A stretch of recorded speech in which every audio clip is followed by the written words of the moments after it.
Nan Python jan nou te di la gen fraz avèk line. Sa li se yon fraz. Sa li se ankon li se yon fraz. E nan fraz sa gen varyab la, jan nou te di la, x ki se varyab la. E pi gen yon operator ki se egal, sa ve di x la ou utilize operator ya pou bay x la yon valè. E pi gen constant ki se 2. La li même, non seulement ou gen yon operator, ou gen yon ekspresyon la. Ekspresyon se x plus 2.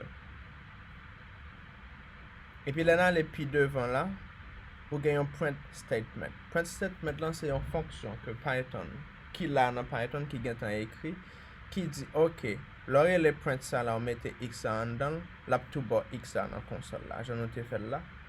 Si mette print lan la, dès que li wè print lan, et puis li wè sa, li konnen sa pou l'fè. Li konnen pou li ban nou valè yo nan konsol la.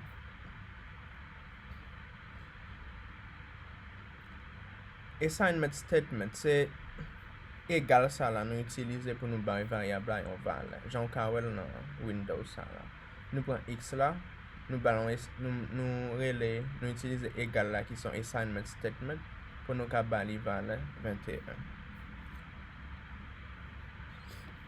Aïe, logon assignment statement là, ou gen variable là qui à gauche, et pour gen expression qui à droite. Ça li même li c'est une expression, je vais regarder dans PowerPoint là.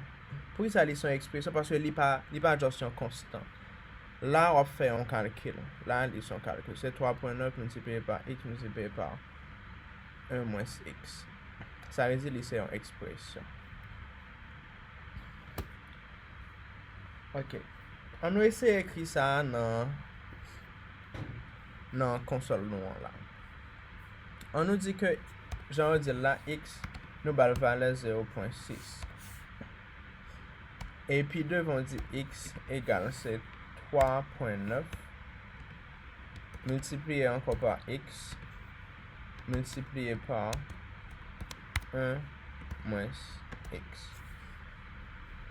Si vous regardez bien là, c'est même x là, on va le valeur 0.6 en avant, d'avance.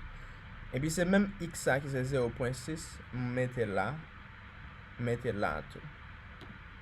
Python, qui ça le fait? Ça qui entre parenthèses là, il fait l'envant. Ça veut dire qu'il prend 1 moins x, qui 0.4, et puis le serrer là. Après ça, là prend 1 moins 6 qui c'est 0.4 là, les multiplier par 3.9. On prend 3.9 multiplié par x encore qui c'est 0.6. Après ça, là on fait multiplier, on multiplier ça encore par 1 moins x là. On fait faire ça qui en parenthèse, après ça, tout le reste de ces multiplications, juste faire. Allez, kounya là, l'm print x, il suppose bon 0.935.99999. Là, il y a un deal, ça veut dire 0.936.